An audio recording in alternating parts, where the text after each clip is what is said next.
The next day, my 13th birthday arrived, but I couldn't shake the terror of what I had seen. My friends came over, excited to celebrate, but I couldn't focus on anything. My mum seemed extra enthusiastic. She'd arranged a surprise. We're having a clown for the party, she announced, beaming. You used to love clowns, remember? I felt my stomach churn. No, not anymore. Definitely not after yesterday. I wanted to scream at her, to tell her to cancel it. But before I could get the words out, the doorbell rang. I'll get it, my mum sang, walking over to the door. And then she let him in. It was him. The same clown from the park. The same horrifying grin smeared across his chubby, painted face. The same soulless eyes that had met mine just yesterday. Hello, kiddos! His voice was cheerful, too cheerful. My friends clapped and cheered, oblivious to the nightmare standing right in front of us. My heart raced. I wanted to scream, to run, but I couldn't move. I have to go to the office for a bit, honey, my mum said, pulling on her coat. You kids behave and have fun with the clown, okay? I'll be back in no time. No, Mum, don't go, I wanted to say, but the words stuck in my throat. She didn't notice my panic. She didn't know the truth. The clown waved goodbye to her, his smile lingering far too long, and when the door closed behind her, that's when the nightmare truly began. The clown started doing tricks. Balloon animals, magic tricks, all the usual stuff. My friends loved it. They laughed, clapped, and played along, completely unaware of what I knew. I stayed silent, watching him, waiting for him to slip, to reveal his true nature. I could feel his eyes on me, though he never once looked directly at me. It was like he was toying with me, daring me to react. Then he suggested we play hide and seek. Whoever I find first will get a special prize, he said, grinning. Everyone scattered, laughing, not sensing the danger. I knew better. I ran to my room and crawled under the bed, my heart pounding in my ears. Minutes passed, and then I heard it. A scream. One of my friends, cut off abruptly. The sound chilled me to the bone. Another scream followed, then another. My blood turned to ice as I realized my friends weren't playing anymore. They were being hunted. The footsteps grew louder, heavier, as the clown moved closer. I covered my mouth to stifle my breathing. I could hear him muttering under his breath, in a sing-song voice. Where are you, birthday boy? His voice was filled with false joy, but I could hear the malice underneath. The door to my room creaked open, and his footsteps paused. I squeezed my eyes shut, praying he wouldn't find me. He started walking around the room, his feet dragging against the floor. I could hear his shallow breathing getting closer and closer. And then, silence. I held my breath, terrified of making a sound. Boo! His hand shot under the bed, grabbing my shirt, and in one swift motion, he yanked me out. I tried to kick, but he was too strong. His gloved hand wrapped around my neck, the rope from yesterday in his other hand. Found you! He whispered, tightening the rope around my neck. You saw me, didn't you? Yesterday, in the park. I gasped for air, the rope digging into my skin. My vision blurred as he leaned in closer, his grin wider than ever.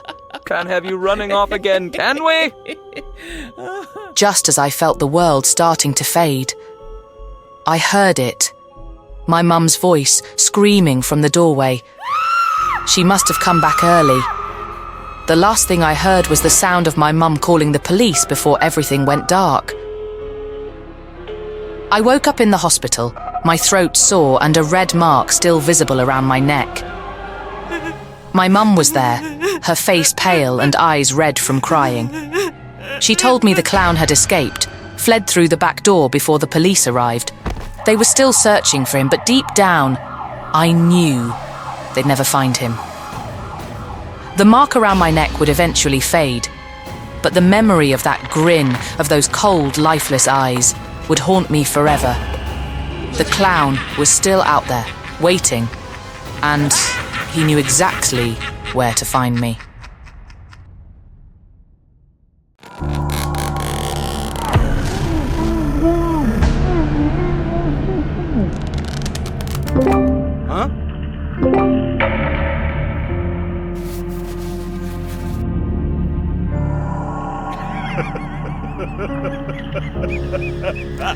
I matched with Ron on Tinder a few days ago. His profile was sparse, just a few pictures and no bio. Despite that, I found myself intrigued by his appearance. After a few exchanges, he invited me over to his place. 2 red flags already, no bio and an immediate invite to his house. But he assured me he wasn't a catfish. I suggested we meet for a drink first. That way, if things went south, I could make a quick exit. When I saw him at the pub, I was blown away. Ron had the flashy, polished appearance of a silver screen star from a bygone era. Dressed in a stylish trench coat, his striking blue eyes gleamed under the dim light. As I moved in for a hug, he redirected me to a firm handshake, his thick winter gloves feeling odd given the roaring fireplace nearby. We ordered drinks, Guinness for me, tap water for him, and started talking about our lives. When I mentioned my job in IT, he yawned sarcastically. "What do you do then?" I asked, chuckling. "I'm between jobs," he said. "Between what and what?" "Between a surgeon and anything that doesn't involve bodily fluids," he replied, his tone darkening as he mentioned a traumatizing experience in medical school. He quickly changed the subject. "Anyway, let's talk about your sex life." Caught off guard, I spit out my Guinness. He cleaned up the mess with a wet wipe from his pocket and then meticulously aligned the placemats and ashtray. Ron mentioned he had some kinks, which made my heart race a little. He asked if I was ready for another drink, and I was, although I sipped it slowly, mindful of my low alcohol tolerance. "Don't take this the wrong way, but are you real? What's the catch here? Am I going to wake up tomorrow missing a kidney?" He chuckled. "I'll be honest, there is a catch, but promise you won't make fun of me?" I crossed my heart. Leaning in close, he whispered, "I'm a clean freak. If you come back to my place tonight, I need you to wash yourself the second we get there. Those clothes will need cleaning too. I have a fresh pair you can borrow, and you must brush your teeth. Also, do you have an earwax remover? If not, you can borrow one from my kit." I asked if he was serious. "Deadly. I can't stand filth. I need you spotless. Sounds good?" Feeling like I'd hit the lottery, I agreed. In his car, Ron handed me a breath mint, probably because of the lingering scent of my aunt's cottage pie on my breath. He drove us to a modern house on the edge of a forest, its sterile white exterior contrasting sharply with the surrounding pine trees. The moment we stepped inside, the smell of disinfectant stung my nose. The place was immaculate, like something out of an IKEA catalogue. Everything was covered in plastic, and 2 stuffed kittens stood guard on the landing. "Adorable, aren't they?" Ron said when he caught me staring. His universe was shrink-wrapped in cleanliness. I kicked off my shoes and followed him to the bathroom. He watched as I stripped, his neutral expression stinging.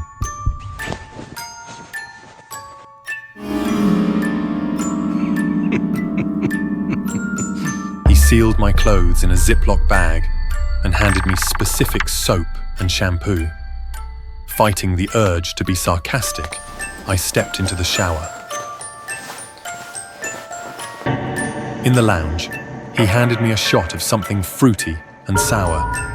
We clinked glasses, and I took a seat on the slick plastic sofa. Almost immediately, my head grew heavy, and the air became stale. I fell to the floor, and everything went blurry.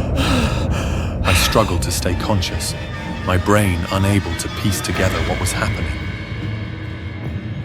When I looked down, Ron was grinning wickedly, wrapping my legs in shrink wrap like an Egyptian mummy. "Shh, "This won't take long," he said, straddling me. His lips brushed my ear. "I'm going to take care of you. You look so handsome, all lovely and spotless. I'm just making sure you stay that way. Forever." His tongue slid into my ear. "And bite." He bited me!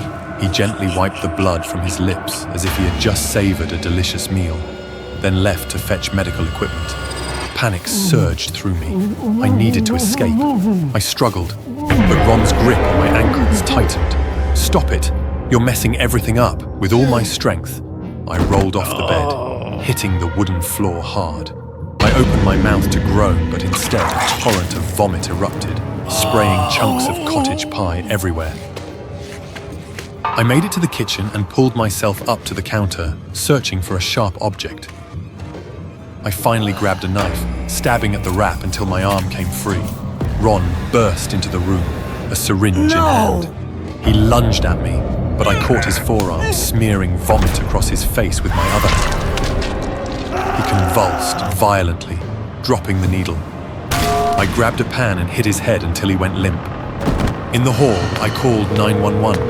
The operator struggled to understand me, but dispatched help.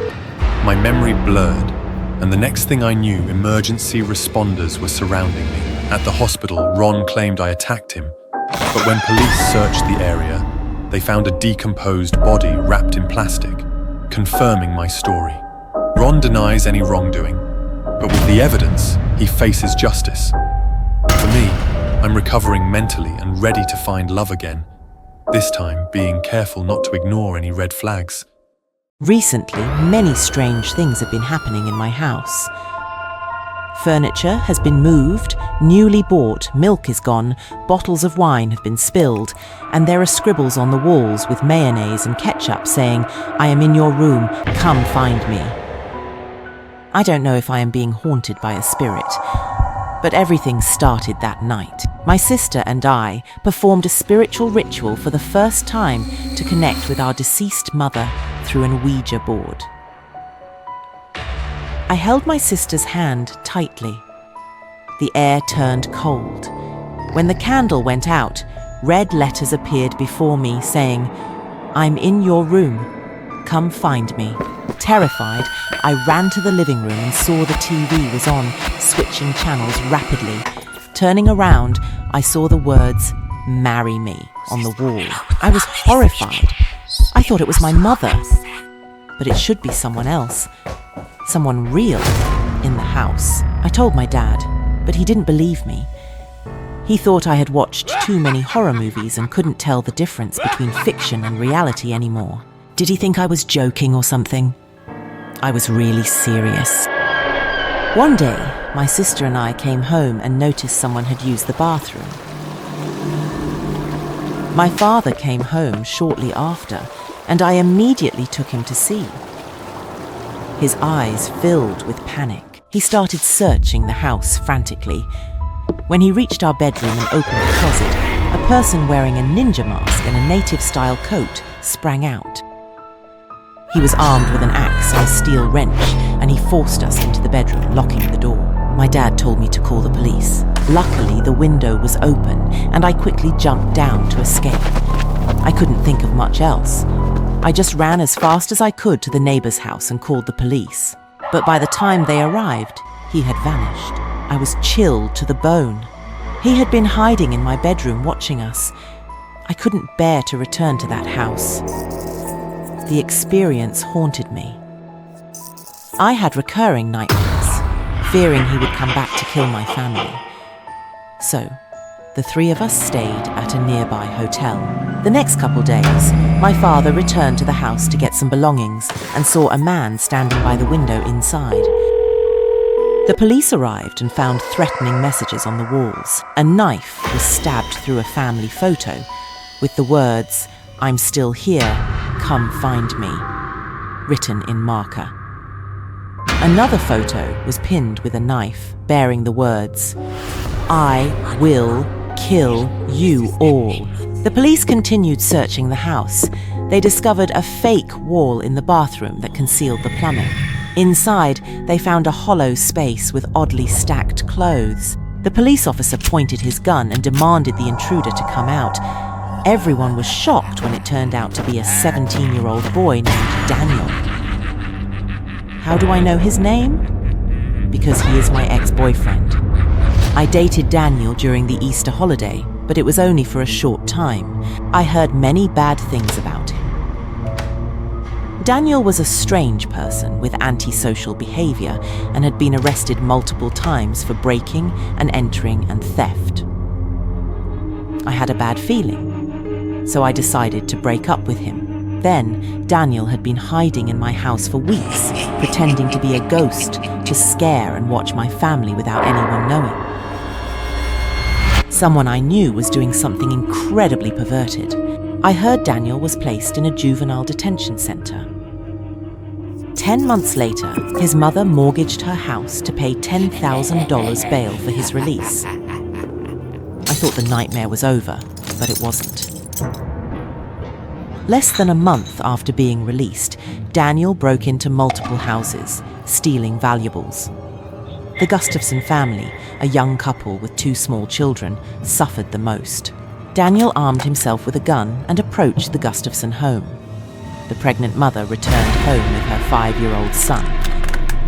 Instead of escaping through a window as he usually did, he used the gun to threaten them, locking the boy in a closet and tying the mother to the bed, gagging her with a sock before shooting her. The 2 children of the Gustafson family were also unlucky like their mother when encountering this prick. The husband had been trying to call his wife all day with no response and rushed home.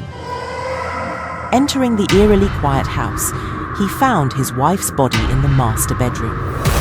He fled the house in terror and called the police, not daring to look for his children for fear of finding them dead. Fortunately, the police quickly traced Daniel through forensic evidence at the scene.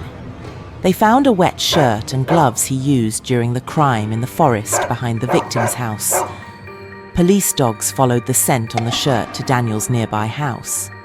However, when the police arrived, Daniel had already fled, leading to a massive manhunt. During his escape, he broke into the homes of young girls. When discovered, he fled into the woods. Later, hijacking a woman in her car, she seized an opportunity to jump out and call for help, causing Daniel to flee again.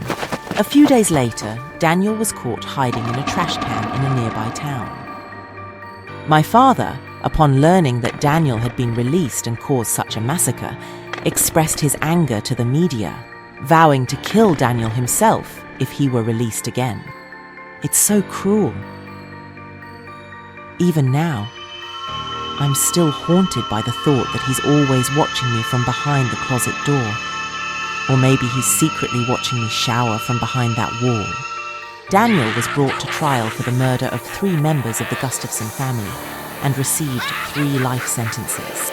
I couldn't believe that my ex-boyfriend was a murderer. It's not ghosts that are scary, but humans who are truly terrifying.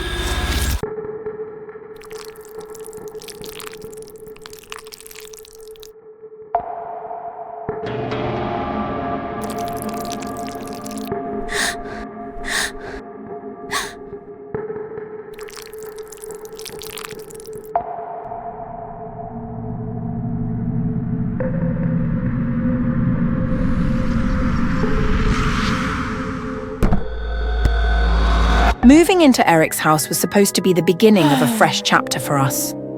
But the moment I stepped through the door, an uneasy feeling washed over me. Eric, a talented painter, had hung his latest work in the living room, a portrait of a beautiful woman with long flowing hair and piercing eyes. From the moment I saw it, I felt a deep discomfort. The woman's eyes seemed unnervingly alive, following me around the room as if they were trying to convey something sinister hidden within their gaze. I think it's looking at me, Eric. It's just a painting, Jamie. You're imagining things. But I wasn't imagining anything. Every time I entered the room, I felt her gaze on me, like she was trying to communicate something. As the days passed, I began seeing her move, or at least I thought I did. It started small, with her eyes shifting slightly in the frame. And then one night, I had a nightmare. The woman stepped out of the painting, her cold hand gripping my arm as she whispered a single word into my ear. Run! I woke up drenched in sweat, my heart racing. I could still feel her presence in the room, her eyes burning into me even in the dark. I couldn't take it anymore. I confronted Eric the next morning, insisting he move the painting out of the bedroom. After some resistance, he finally agreed, relocating it to his office. But instead of feeling relief, things only got worse. Eric became obsessed with the painting, spending hours in his office talking to himself in low, frantic whispers. When he finally emerged, his arms were covered in scratches, as if he'd been in a fight. I asked him about it, but he shrugged me off, saying it was nothing, just an accident. But I knew better. I knew the painting was doing something to him.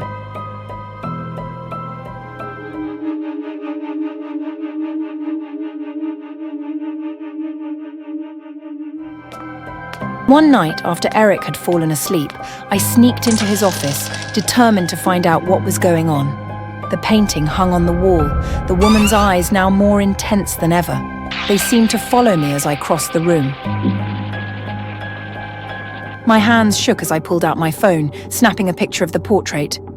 I quickly ran an image search, and what I found made my blood run cold.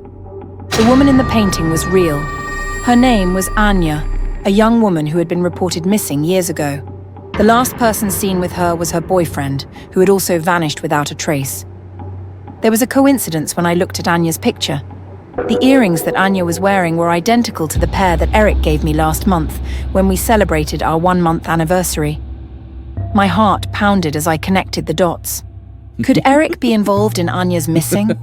My eyes darted around the room, searching for clues. That's when I noticed a blank canvas on an easel, set up as if Eric was preparing to start a new painting. But it wasn't the canvas that caught my attention. It was the knife lying next to his brushes. A sharp, clean blade that had no place in a painter's studio. Suddenly, I felt a chill run down my spine. I turned back to the painting, and this time, Anya's expression had changed. Her mouth moved, forming the word I had heard in my nightmare. Run! I spun around, ready to leave, but Eric was standing in the doorway, his face twisted in a mix of anger and madness. What are you doing in here, Jamie? I was just... I stammered, backing away. You shouldn't have snooped around, babe, he said, stepping closer. Now you know too much. My breath caught in my throat as he revealed the truth. Eric was the one who had killed Anya, driven by some twisted obsession.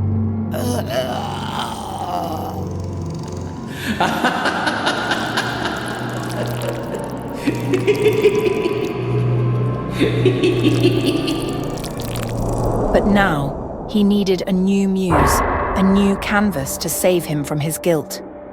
And that's going to be you, Jamie. He whispered, raising the knife. I bolted, running out of the room as fast as I could. My heart pounded in my ears as I sprinted towards the door, fumbling with my phone to dial 911. But Eric was fast, faster than I expected. He grabbed me just as I reached the front door, pulling me back with terrifying strength. Please, Eric, you don't have to do this. Stop it. I need a new muse, Jamie. Just as I thought it was all over, I heard the wail of sirens in the distance. The police stormed the house, guns drawn, quickly subdued him, wresting the knife from his hand. He was cuffed and dragged away, his eyes wild with a mix of rage and despair. They took him away. As the police searched the house, they found more than enough evidence to link Eric to Anya's missing, her belongings hidden in his office, the same place where he had kept the painting. And they also found Anya's decaying body in the basement of Eric's house. I never imagined that the person I had been dating for the past few months was a deranged killer. Before I left, I turned back to the house one last time. The painting was still there, hanging in the office. Anya's eyes met mine, but this time, they weren't filled with fear or sorrow. They were filled with gratitude.